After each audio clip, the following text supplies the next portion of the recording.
সবকিছু ঠিক থাকলে কাল সোমবার ঢাকায় পৌঁছবে নিজেদের অর্থে কেনা করোনা টিকার প্রথম চালান।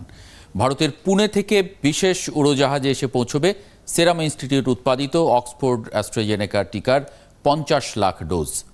এদিকে রাজধানীর 5টি সরকারি হাসপাতালে তৈরি টিকা কেন্দ্রে চলছে প্রস্তুতির কর্মযজ্ঞ। আর প্রতিটি জেলার সিভিল সার্জনের কাছে টিকা পৌঁছে দেওয়া হবে জানিয়েছেন বেক্সিমকো ফার্মাসিউটিক্যালসের ব্যবস্থাপনা পরিচালক নাজমুল হাসান পাপন। এছাড়া অক্সফোর্ড অ্যাস্ট্রাজেনেকার টিকার বড় ধরনের কোনো পার্শ্ব প্রতিক্রিয়া দেখা যায়নি বলেও তিনি আশ্বস্ত করেছেন। রোববার সন্ধ্যায় গুলশানে নিজের বাসায় এক সংবাদ সম্মেলনে এসব কথা জানান পাপন। ফাইজারেরটা নেন, মডার্নারটা নেন, ইটস মোর দেন 90%। ক্লিয়ার? আপনি যদি অক্সফোর্ডের অ্যাস্ট্রাজেনেকাটা নেন তাহলে এটা 62 to 70%। এইটা কার্যকারিতা এফেক্টকেসি ওই দুইটার চেয়ে কম। আমরা ছোটোবেলার থেকে যেসব ভ্যাকসিন দিয়ে আসছি বাচ্চাদেরকে, এই একই ভ্যাকসিন, এই যে এখনও যে ফ্লু ভ্যাকসিন দিচ্ছি একই ভ্যাকসিন, মানে এইটা হলো কমন ভ্যাকসিন। এই ভ্যাকসিন নিয়ে আমরা অভ্যস্ত এত বছর ধরে। আমি বলছি এটা সাইড এফেক্ট কিছু নতুন নতুন ধরা পড়ছে যেটা নাকি আমাদের কাছে অজানা, কিন্তু আমরা তো আর এটা আনছি না। আমরা আনছি তো অক্সফোর্ডেরটা। অক্সফোর্ডের সাইড এফেক্টটা কী আমাদের এটা জানতে হবে। এখন আমরা তো কোনো ট্রায়ালও দেই নেই, আমরা কিছু টেস্টও করি নি। ওরা যা বলছে তাতে করে এখন পর্যন্ত কাউকে হসপিটালে যেতে হয়েছে এমন কোনো খবর আসেনি। এ বিষয় নিয়ে আরও বিস্তারিত আলাপ করব। আমাদের সঙ্গে আছেন দেশের বৃহত্তম ওষুধ প্রস্তুতকারী সংস্থা বেক্সিমকো ফার্মাসিউটিক্যালস লিমিটেডের ব্যবস্থাপনা পরিচালক নাজমুল হাসান পাপন। আপনাকে স্বাগত জানাচ্ছি সংবাদযোগে এবং একটা ছোট্ট বিরতি নিয়ে আপনার কাছে একটু বিস্তারিত বিষয়গুলি একটু জানতে চাই। দর্শক, চলছে সংবাদযোগ, ফিরছে একটা ছোট্ট বিরতির পর। একাত্তরের সঙ্গে থাকুন। বিরতির পর আমি মাহবুব হাসান আরেকবার আমন্ত্রণ জানাচ্ছি সংবাদযোগে। কাল সোমবার ঢাকায় পৌঁছবে নিজেদের অর্থে কেনা করোনা টিকার প্রথম চালান 50 লাখ ডোজ। আর প্রতিটি জেলার সিভিল সার্জনের কাছে এই টিকা পৌঁছে দেওয়া হবে, তেমনটা জানিয়েছেন আজকে বেক্সিমকো ফার্মাসিউটিক্যালসের ব্যবস্থাপনা পরিচালক নাজমুল হাসান পাপন। তারাই এই ডিস্ট্রিবিউশনের দায়িত্বে আছেন। এছাড়া অক্সফোর্ড এবং অ্যাস্ট্রাজেনেকার টিকা যেটি আমরা আনছি, এই টিকার বড় ধরনের কোনো পার্শ্ব প্রতিক্রিয়া এখন পর্যন্ত দেখা যায়নি বলে তিনি আশ্বস্ত করেছেন। এ বিষয়ে আরও বিস্তারিত তার সঙ্গে একটু কথা বলতে চাই। আমাদের সঙ্গে আজকে আছেন বেক্সিমকো ফার্মাসিউটিক্যালসের ব্যবস্থাপনা পরিচালক নাজমুল হাসান পাপন। আপনাকে স্বাগত জানাচ্ছি সংবাদযোগে। আপনি সংবাদ সম্মেলনে আজকে অনেক বিষয় পরিষ্কার করেছেন। আরও কিছু বিষয়ে আমার একটু জানার আগ্রহ হলো, যে জন্যে আপনার সঙ্গে সংযুক্ত হওয়া। ভ্যাকসিন আসছে, এটা খুবই স্বস্তির খবর। আমরা অনেক দিন ধরে এটার জন্য আশায় ছিলাম, কিন্তু ভ্যাকসিন সংরক্ষণ এবং ডিস্ট্রিবিউশন এটা একটা পুরোপুরি বিজ্ঞান এবং খুব জটিল একটি বিষয় বলে আমরা জানি। সেই জায়গায় এই ভ্যাকসিন রাখার ব্যবস্থাপনা যেটা, সেটা আসলে ঠিক হয়েছে কিনা এখন পর্যন্ত? ধন্যবাদ। আসলে এটার জন্য অনেকগুলা কাজ করতে হয়েছে।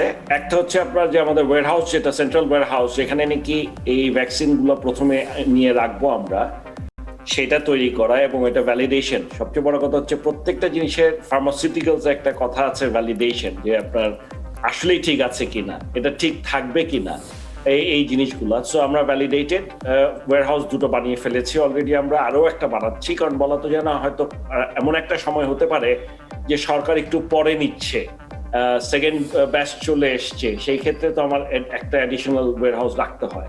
সো ওয়্যারহাউসে বানানো আমাদের কমপ্লিট হয়েছে। আমরা 9টা গাড়ি আমরা এখন পর্যন্ত কিনতে পেরেছি।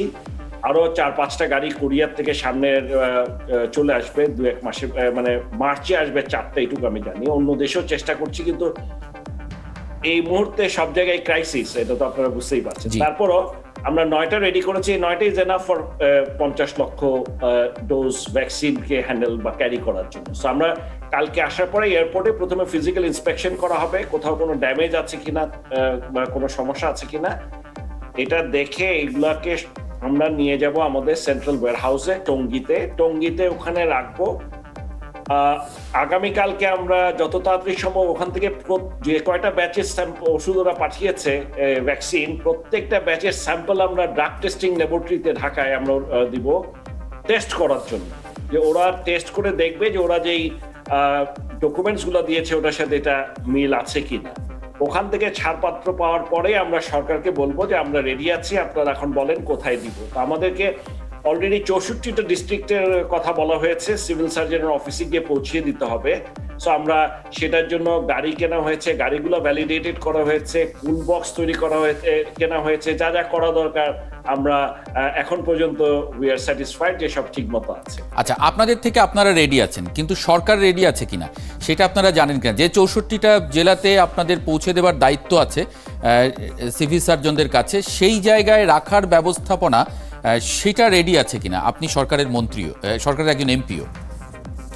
আমি যতটুকু আমরা আশ্বস্ত হয়েছি, প্রথম কথা হচ্ছে আমাদের ইপিআই প্রোগ্রামের জন্য আগের থেকে অনেকগুলো জায়গায় ছিল, আর যে সমস্ত জায়গায় একটু ধরেন গ্যাপ ছিল সামান্য কিছু, সেগুলো ওরা অলরেডি পূরণ করেছে। এখন তাদের এখানে কোনো সমস্যা নাই বলে তারা জানিয়েছে, এবং সেই জন্যই আমাদের 64টা ডিস্ট্রিক্টে সিভিল সার্জনের কাছে আমরা হস্তান্তর করব, এবং ওখানে গিয়ে শুধু হস্তান্তর না, শিপিং কার্টুন, ওখানে গিয়ে কার্টুনগুলো খুলে প্রত্যেকটা ভাইল চেক করে আমাদের প্রমাণ করতে হবে যে সেই পুনে থেকে মুম্বাই থেকে ঢাকা, ঢাকাতে আমাদের ওয়্যারহাউস এবং ওই ডিস্ট্রিক্ট পর্যন্ত কোথাও কোল্ড চেইন ব্রেক হয়নি। সো এগুলা করে একবারে ভালো ভ্যাকসিন গুলাই আমরা তাদের কাছে হস্তান্তর করে দিয়ে আসবো। আচ্ছা, যে ধাপগুলোর কথা আপনি বললেন, যে প্রক্রিয়াগুলো, এগুলো শেষ করে আসলে জেলা পর্যায় পর্যন্ত কবে নাগাদ এই টিকাগুলো মানুষের দেবার জন্য উন্মুক্ত করা যাবে বা প্রস্তুত করা যাবে? আমার ধারণা আমরা এই মাসের মধ্যেই ডিস্ট্রিবিউট করে ফেলবো সব জায়গায়। এটা যদি ড্রাগ টেস্টিং ল্যাবরেটরি থেকে আমাদের সার্টিফিকেটটা যখন পাবো, আমরা অ্যাপ্রুভালটা পেয়ে যাবো যে ব্যাচ সব ঠিক আছে প্রোডাক্ট টেস্টিং এর পরে, তখন আমরা এটা দিতে আমাদের 5 থেকে 7 দিন লাগবে বিভিন্ন ডিস্ট্রিক্টে। তো 5 থেকে 7 দিন হলে আমি ধরে নিচ্ছি যে প্রায় 2-3 তারিখের মধ্যে পৌঁছে যাওয়া উচিত প্রত্যেকটা জায়গায়। আর আমার জানা মতে সরকার হয়তো 7 বা 10 তারিখ থেকে শুরু করবে। আচ্ছা, আমরা তো আলাপ করছি এগুলো সবই এই যে 50 লাখ ডোজ আমরা আগামীকালকে পাচ্ছি সেটার বিষয়ে, কিন্তু আমরা জানি যে ভারত সরকারের কাছ থেকে আমরা অতিরিক্ত যে 20 লাখ ডোজ উপহার হিসেবে পেলাম, সেটার ব্যবস্থাপনাতেও কি আপনারা আছেন নাকি ওটা আলাদা? না, ওটা আমরা না, ওটা সরকার, আমরা এটার সাথে কোনোভাবেই জড়িত না।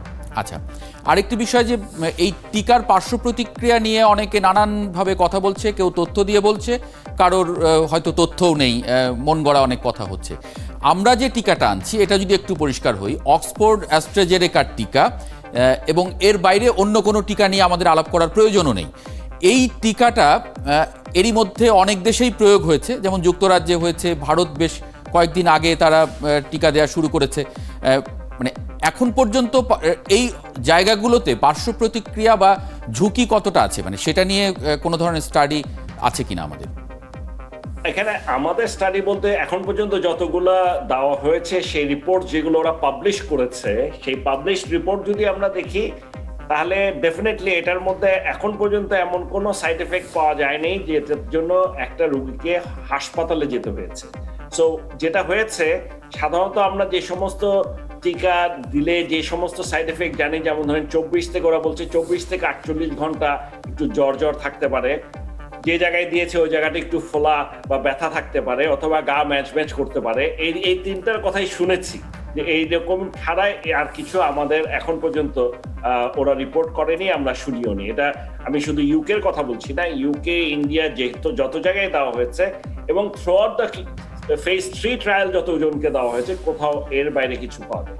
আচ্ছা, আপনারা যেহেতু উৎপাদন প্রতিষ্ঠান সেরামের প্রতিনিধি হয়ে এই টিকা সরকারকে সরবরাহ করছেন বা সরকারের সঙ্গে কাজ করছেন, সেই জায়গায় এই টিকার যদি কোনো গুরুতর পার্শ্ব প্রতিক্রিয়া বা অন্যান্য আরও কিছু মানে পার্শ্ব প্রতিক্রিয়া তৈরি হয়, সেটার জন্যে কি আপনারা এর জন্য দায়ী হবেন, বা আপনারা এর জন্যে কি মানে এটার দায়টা থাকবে কি, কোনো দায় আছে কিনা? প্রথম কথা, আমাদের দায় থাকার কোনো সুযোগই নেই। আমাদের দায় থাকবে শুধু যদি আমাদের ট্রান্সপোর্টেশনের সময়, হ্যান্ডলিং এর সময় আমাদের যদি কোনো ফল্ট থাকে।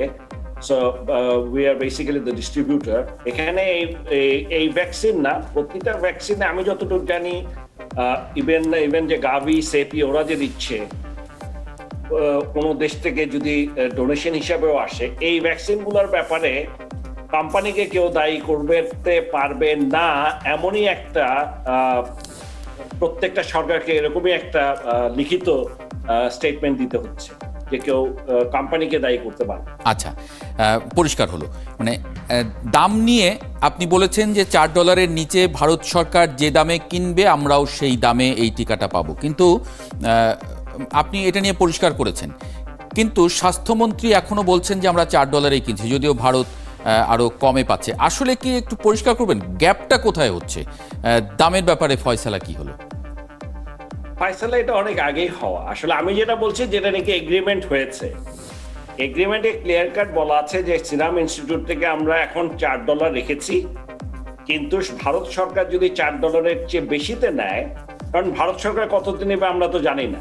এখানে কথা ছিল যে অন্যান্য দেশগুলো বেশি দামে নিচ্ছে, কিন্তু আমরা বলেছিলাম যে না, সবচেয়ে কম দামে চাচ্ছিলাম। তো সবচেয়ে কম দামে আমার জানা মতে যারা রিসার্চ রিস্ক নিয়েছে তারা ছাড়া একমাত্র ভারতই পেতে পারে, কারণ এটা ভারতে বানানো হচ্ছে, ভারত সরকার নিশ্চয়ই বেশি দাম দিয়ে কিনবে না একটা লোকাল কোম্পানির থেকে।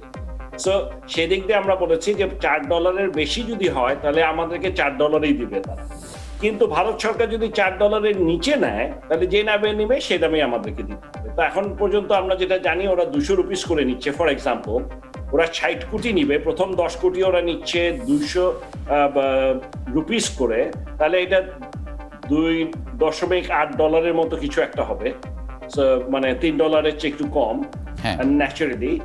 ওরা বলছে নেক্সট 10-20 কোটি নেবে ওরা 250, জানি না। তো যত করেই নেয়, এটা যদি তাই হয় তাহলে আমি যদি $3 হয় তাহলেও তো আপনার ডেফিনেটলি আমরা এই $4 লিখিত আছে এগ্রিমেন্টে, কিন্তু আমাদেরকে $3 আমরা পাবো না। তাহলে স্বাস্থ্যমন্ত্রী তো গতকালকেও বলেছেন, তার আগের দিনও বলেছেন $4 করে নিচ্ছি। উনি তাহলে কিসের ভিত্তিতে বলছেন? উনি বোধহয় মানে এখন এটা উনাকে প্রশ্নটা করলে সবচেয়ে ভালো হয়। নিশ্চয়ই আমি বলছি যেটা আমাদের সাথে এগ্রিমেন্ট হয়েছে। আচ্ছা, আমরা এইটুক জানি যে সিরাম দিতে বাধ্য, ভারতীয় সরকার যে দামে কিনবে আমাদেরকে সেই দামে দিতে বাধ্য। জি। আরেকটা বিষয় হচ্ছে, বেসরকারি পর্যায়ে করোনা টিকার বাণিজ্য বন্ধের দাবি জানিয়েছেন আজকে গণস্বাস্থ্য কেন্দ্রের প্রধান জাফরুল্লাহ চৌধুরী। বিএনপিও নানান সময়ে এই দাবিগুলো তুলছে, এটা একটু পরিষ্কার করবেন। বেসরকারি পর্যায়ে বলতে কি বুঝায় আমি বুঝি না। আপনারা আলাদা করে 10 লাখ ডোজ আনছেন, সেটাকেই বোধহয় ইঙ্গিত করা হয়েছে, বা সরকার যাতে এরকম আর কোনো কোম্পানিকে আনতে না দেয় সেই প্রসঙ্গ তুলে তারা কথা বলেছেন। কোম্পানিতে যদি না দেয় তাহলে যারা ভ্যাকসিন নিতে চাচ্ছে তারা তাহলে নিবে কিভাবে? মানে আপনারা প্রশ্ন করেছিলেন না, উনি একটা মানে তারা যেন ভ্যাকসিনটা না পায়, তারা বাংলাদেশের মানুষ। প্রেস কনফারেন্স ছিল না, সেটি তিনি বক্তব্য আকারে বলেছেন। সেখানে মানে তার পরিপ্রেক্ষিতে আমি এই প্রশ্নটা করছি। আমি আপনাকে বলছি, প্রথম কথা হচ্ছে বাইরে প্রাইভেট বলতে কি বুঝায় জানি না। আমরা নিজেরা পয়সা দিয়ে কিনে আনছি আমাদের জন্য, সিম্পল। আমরা সরকারের জন্য ওয়েট করতেও আমরা চাচ্ছি না, কারণ একটাই, সেটা হচ্ছে সরকারের যে প্রায়োরিটি লিস্ট আছে এই লিস্টের মধ্যে ফার্মাসিউটিক্যাল কোম্পানিজ গুলো নেই। এখন ফার্মাসিউটিক্যাল কোম্পানিজ আমাদের একদিনও প্রোডাকশন বন্ধ করতে পারছি না, 24 ঘন্টা ফ্যাক্টরি চালাতে হচ্ছে আমাদের। সেলসের ওরা প্রত্যেক দিন রিপ্রেজেন্টেটিভরা হাসপাতাল, ক্লিনিক, ডাক্তারের চেম্বারে যেতে হচ্ছে, প্রত্যেকটা ওষুধের দোকান থেকে ওষুধের অর্ডার কালেক্ট করতে হচ্ছে এবং ডিস্ট্রিবিউশনের প্রত্যেক দিন সেটা ডেলিভার করতে হচ্ছে। এতে করে আমাদের অসংখ্য যারা কর্মী আছে তারা প্রতিনিয়তই এই কোভিড পজিটিভ হচ্ছে। সেই ক্ষেত্রে আমাদের ফ্যাক্টরিগুলো চালানোই অসম্ভব হয়ে দাঁড়িয়েছে। সেই ক্ষেত্রে আমরা ভেবেছিলাম প্রায়োরিটি লিস্টে থাকবো, দেখলাম প্রায়োরিটি লিস্টে ওষুধ কোম্পানিগুলো নেই। তো যেহেতু নেই, আমরা ওষুধ কোম্পানিগুলা আমাদের জন্য ওষুধ দিয়ে এসছি, আর মানে আনতে যাচ্ছি, বুকিং দিয়েছি, পয়সাও দিয়েছে, ওটা আমরা এখনো আনিনি, নিয়ে আসবো, এটা আমরা দিব। এটা তো আর বাইরে কেউ কিনতে পারছে না, তাতে ওনাদের সমস্যাটা কোথায়? হ্যাঁ, এটা নিয়ে বোধহয় এক ধরনের ভুল মেসেজ তৈরি হয়েছে সমাজে। যাই হোক, এখন পরিষ্কার হয়ে গেল আপনার বক্তব্যের মাধ্যমে। নাজমুল হাসান পাপন, আপনাকে অনেক ধন্যবাদ আমাদের সঙ্গে যুক্ত হবার জন্য আজকে।